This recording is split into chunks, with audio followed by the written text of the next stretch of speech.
In this podcast episode, former CIA targeting officer Sarah Adams provides an in-depth analysis and update on a variety of national security threats and geopolitical issues. The topics covered include the FBI's discovery of secret biolabs in Las Vegas tied to unapproved viral samples, the complexities surrounding the Taliban funding and hostages, the evolving Islamist terror plots within the United States, and the wider geopolitical dynamics involving Iran, Syria, China, Somalia, and other regions.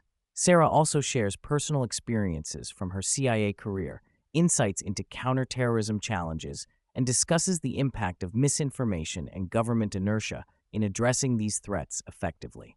The episode opens with a discussion about a recent FBI raid in Las Vegas, uncovering refrigerators full of unlabeled vials containing unknown liquids. These samples suggest the existence of clandestine biological operations linked to a Chinese national with prior convictions for flooding the market with unapproved COVID and HIV test kits. The Biolab bust resonated with past raids in California, where authorities found vials labeled for deadly diseases like Ebola and tuberculosis, alongside neglected laboratory mice. Sarah confirms that CDC testing identified the presence of multiple pathogens in these samples, including HIV and tuberculosis, with one refrigerator marked Ebola on the outside, highlighting the dangerous potential of these biological materials. Despite the involvement of a Chinese national, Sarah clarifies that this particular case does not align with terror cells such as Al-Qaeda, whose chemical and biological threats differ in composition.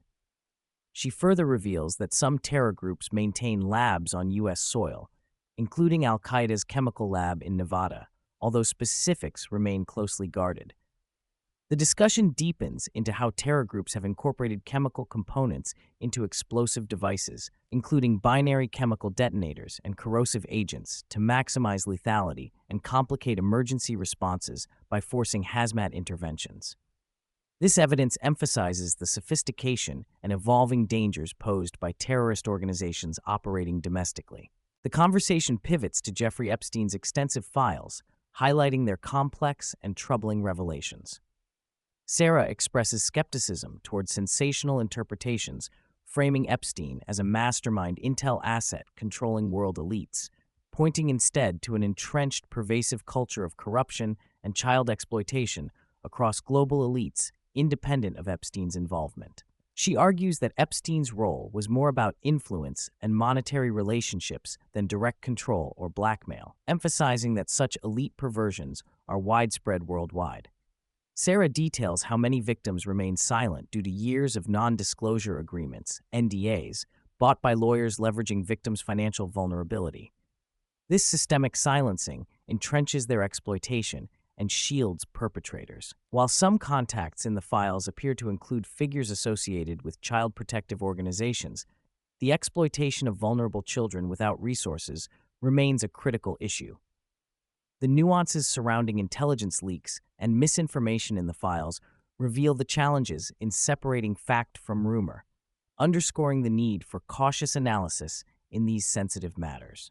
Central to the discussion is the detailed update on the so-called Homeland plot orchestrated by Al-Qaeda and ISIS cells targeting the United States. Sarah explains the terror groups frame this plot not merely as revenge, but as an honor-driven mission, rallying fighters to complete the unfinished business of prior failed attacks, notably invoking the legacy of Osama bin Laden and detainees presumed wrongfully imprisoned by U.S. agencies. The most alarming component is the aviation plot, a large-scale attempt resembling the 1990s Bojinka plan to down multiple trans-Pacific airliners.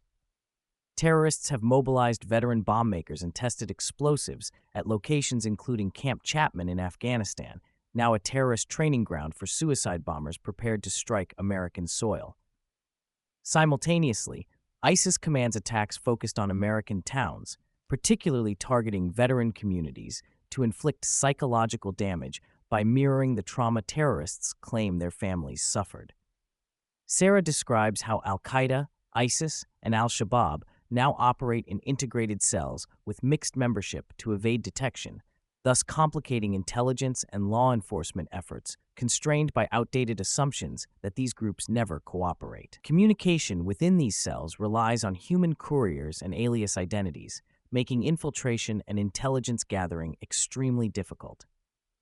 Despite the gravity of the threat, she notes significant resistance from federal agencies, primarily the FBI, which has obstructed dissemination of critical intelligence to local law enforcement and fusion centers. Commands to disregard the Homeland plot have led to dangerous complacency, while agencies like Customs and Border Protection and ATF have shown some level of support. Sarah highlights that many terrorists identified in the plot live undetected within the U.S., with some linked to prominent terror families in Somalia and elsewhere, and notes the alarming estimate of 18,000 known Islamist terrorists present on U.S. soil.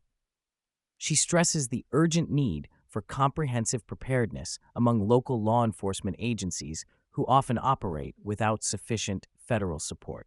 A significant part of the episode is devoted to ongoing U.S. funding to the Taliban, despite their well-documented ties with al-Qaeda and continued detention and torture of American hostages. The controversial Doha deal facilitates nearly $87 million per week in direct payments, circumventing humanitarian aid and funneled ostensibly for counterterrorism. Sarah describes how payment continuation is politically motivated to protect the legacy of prior administrations rather than based on strategic merit. She reveals her own efforts to independently verify the flow of cash to the Taliban, exposing government falsehoods that payments had ceased. Further complicating the issue are corrupt individuals within the U.S. government itself, including staffers with family ties to the Taliban, who impede legislative efforts to halt funding. Despite laws empowering the U.S. to penalize states holding American hostages, the White House has refused to enforce sanctions on the Taliban. Sarah details the plight of Americans detained by the Taliban, including a senior al-Qaeda figure accused of killing the prior al-Qaeda leader, with some held in extreme medically induced torture. She criticizes the hostage diplomacy strategy as chaotic and ineffective, with Americans suffering while governments prioritize optics and deals that enrich terrorists. Efforts to release hostages lag without coordinated government action, even as new Taliban-backed influencers are used to promote false narratives of safety and normalcy in Afghanistan, echoing propaganda techniques employed by China and other authoritarian regimes. Sarah provides comprehensive geopolitical analyses, starting with Iran, where U.S. nuclear negotiations ignore the brutal repression of protesters and extrajudicial killings. She is skeptical about the likelihood of regime change given ongoing nuclear talks, and describes the Iranian regime's strategy to maintain power by leveraging terror proxies and regional militias. The regime's Afghan brigade and other forces exacerbate regional instability, complicating any pro-democracy movement. In Syria, Sarah details the betrayal of Kurdish allies by international powers supporting an al-Qaeda-led government under Abu Muhammad al-Julani. This regime recently freed a large number of ISIS prisoners, undermining counterterrorism efforts. She exposes the duplicity of U.S. support for these groups, which conduct attacks on U.S. personnel while simultaneously receiving backing. The ongoing genocide of Kurds and ideological expansion of Islamist terror groups highlight the failure of Western-led policy in the region. Regarding China, the defense strategy shift from overt military threats to economic and cyber competition reflects an adaptation in U.S. priorities. While this could improve focus on supply chains and infrastructure security, Sarah warns of the continuing need for vigilance against Chinese influence over critical sectors. In Africa, Islamist terror groups like JNIM in West Africa and al-Shabaab in Somalia expand control through mafia-style tax schemes and military operations, encircling capitals like Mogadishu and threatening government survival. Many African governments negotiate covertly with these terrorist groups, funneling aid money back to insurgents as they hedge for future power.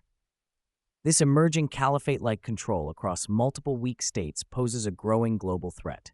Sarah shares personal anecdotes from her CIA career, including a serious medical episode where she suffered an undiagnosed case of meningitis linked to Lyme disease.